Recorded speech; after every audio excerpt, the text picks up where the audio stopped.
Hi friends, చూడండి. రాత్రి నుంచి వర్షం కొడుతుంది కదా, ఆగకుండా బాగా కొడుతుంది ఫ్రెండ్స్ వర్షం.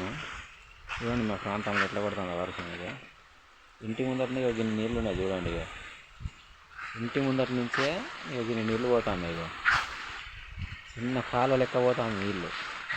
ఇది ఒక ఇంటి ముందర నుంచి ఇక నీళ్ళు పోతున్నాయి అంటే ఇక ఆ చెరువులల్లో వాగులల్లో ఇంకెన్ని నీళ్ళు ఉంటాయి ఒకసారి అర్థం చేసుకోండి.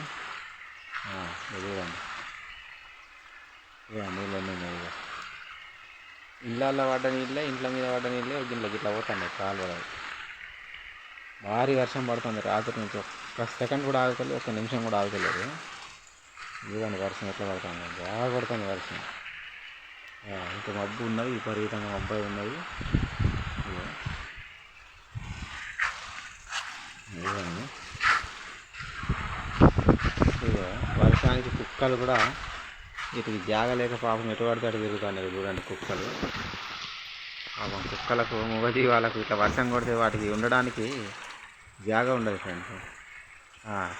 వర్షం కొట్టకపోతే ఎక్కడన్నా చెట్ల కింద, ఎక్కడన్నా ఇట్లా చిన్న ఇళ్ళల్లో దాక్కొని ఉంటాయి. ఇప్పుడు ఇక వర్షం కొడుతుంది, ఎవరింట్లోకి పోయినా కొడతారు కాబట్టి ఇక వర్షం కాకుండా అటు ఇటు తిరుగుతున్నాయి. ఎవరింటికి పోయినా కొడుతూనే ఉంటారు. అది ఉండడానికి అవకాశం ఉండదు ఇప్పుడు మూగజీవాలు కాకుండా. మూగజీవాలకు ఇప్పుడు బాగా ఇబ్బంది ఉంటుంది. కుక్కలకు, పిల్లుల కంటే ఏముండదు, కుక్కలకు బాగా ఇబ్బంది ఫ్రెండ్స్. అది ఇప్పటిదాకా ఇక్కడ ఉండే ఈ స్కూల్లో, ఇప్పుడు దసరా సెలవులు కదా, స్కూల్ బంద్ ఉన్నది. స్కూల్ ఉండే అది మేకలు ఎవరో మేపుతుంది కలిసి వాటిని కొట్టినారు. అక్కడ అంత గలీజ్ చేస్తానే అని అవి బయటికి వెళ్ళిపోయినాయి కుక్కలు. మళ్ళీ వాళ్ళు వెళ్ళిపోయినాక మళ్ళీ వస్తారు చూడండి. మళ్ళీ వాళ్ళ ఇంటికి పోయినాయి, వాళ్ళు కొడతారు ఇక చూడండి. వర్షం మాత్రం బాగా కొడుతుంది.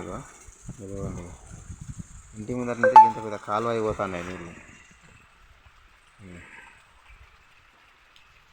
ఇంటి ముందర నుంచి ఇంత పెద్ద కాలువ అయిపోతున్నాయి అంటే